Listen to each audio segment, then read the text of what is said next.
மகிழுதையா. உம்மை நோக்கி பார்த்து இதயம் துள்ளுதையா. உம்மை உயர்த்தி உயர்த்தி உள்ளம் மகிழுதையா. உம்மை நோக்கி பார்த்து இதயம் துள்ளுதையா.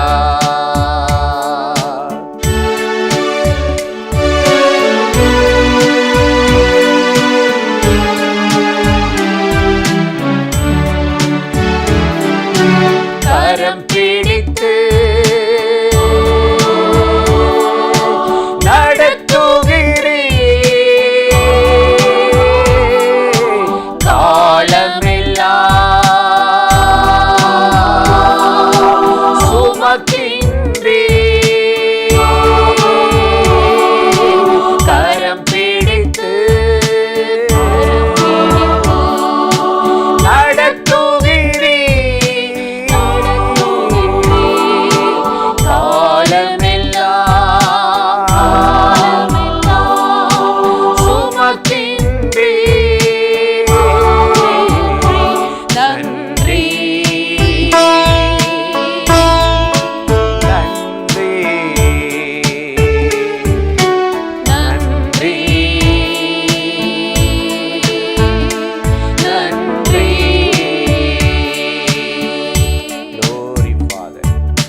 காப்பவரே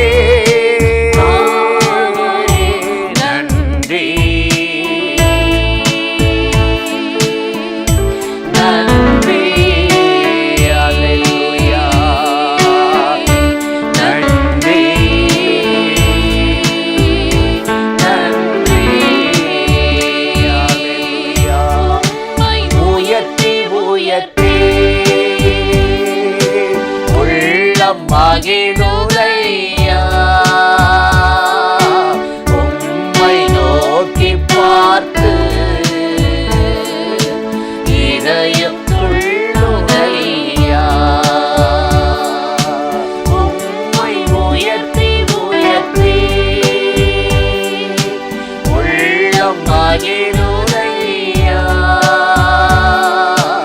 உம்மை நோக்கி பார்த்து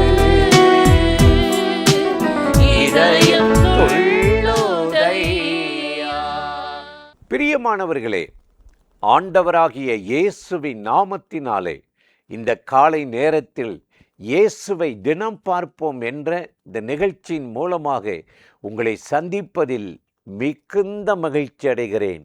கர்த்தர் நல்லவர், கிருபையும் இரக்கமும் நிறைந்தவர். இந்த நாளில் நம்மை கட்டாயம் ஆசீர்வதித்து நடத்துவார். இன்றைக்கு ஒரு வேத வசனத்தை நான் உங்களுக்கு ஞாபகப்படுத்தி சில காரியத்தை சொல்லி ஜெபம் பண்ணுவது நல்லது என்று உணர்ந்தேன். சங்கீதம் 91:14 வாசித்தால், என்னிடத்தில் வாஞ்சையாயிருக்கிறபடியால் அவனை விடுவிப்பேன் என்று ஆண்டவர் சொல்லுகிறார். என்னிடத்தில் வாஞ்சையாயிருக்கிறபடியா. இந்த வாஞ்சை என்ற பெயருக்கு இன்னொரு மொழிபெயர்ப்பு தணியாத தாகம். அதாவது குறையாத அன்பு. அன்புல குறையக்கூடாது. தேவன் மேல் வைத்திருக்கிற தாகம் தணியக்கூடாது. இதுக்கு பேரு தான் வாஞ்சை என்று ரொம்ப அருமையாய் ஒரு விளக்கம் சொல்லுகிறதை நான் வாசித்தேன். அவன் என்னிடத்தில் வாஞ்சையாய் இருக்கிறபடியால் அவனை விடுவிப்பேன் என்று ஆண்டவர் சொல்றார்.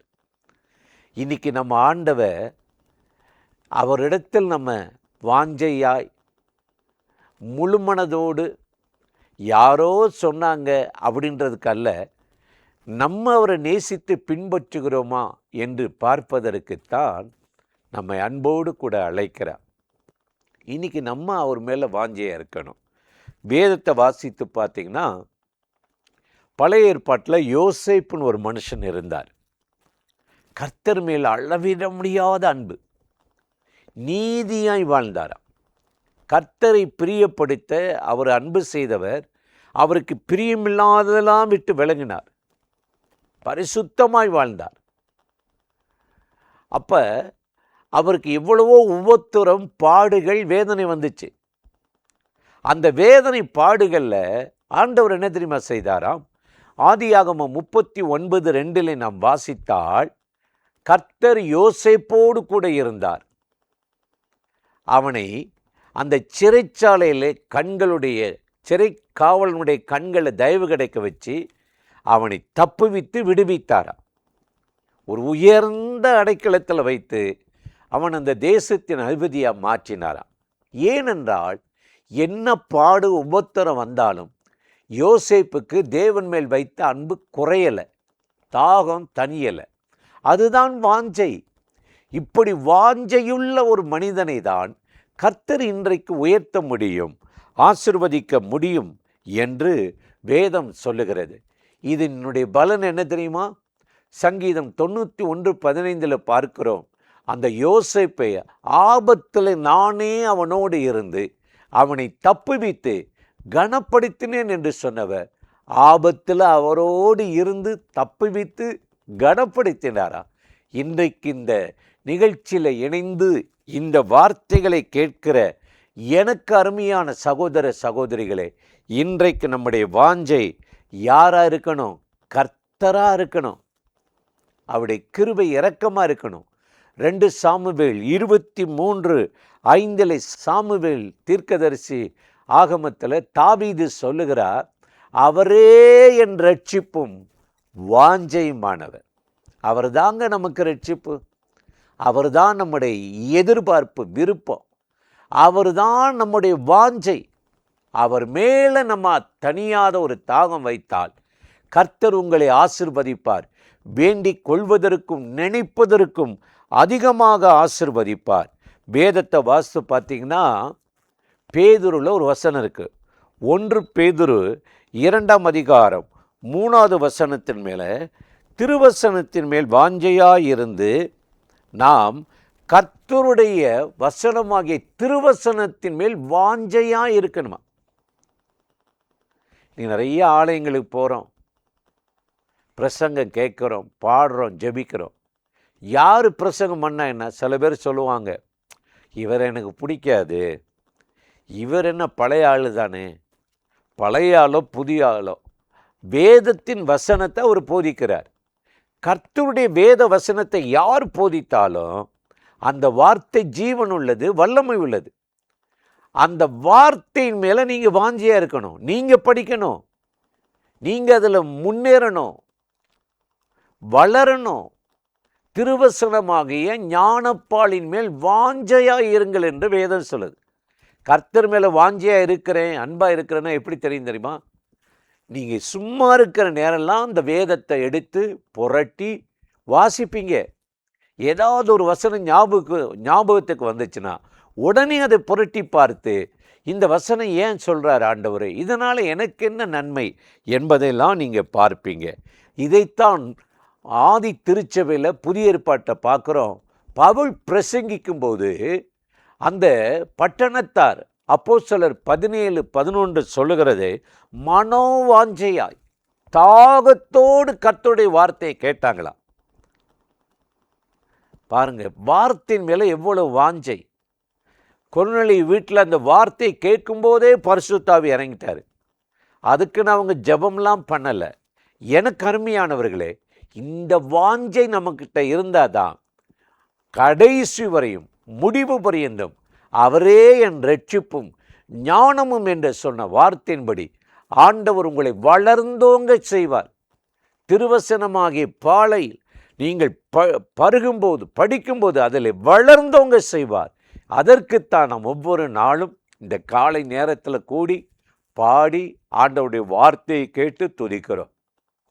இன்றைக்கு இந்த நிகழ்ச்சியில் இணைந்து இந்த வார்த்தைகளை கேட்கிற உங்களை ஆண்டவராகிய தேவன் வாஞ்சையுள்ளவர்களாய் மாற்றி ஆசீர்வதித்து நடத்துவார்.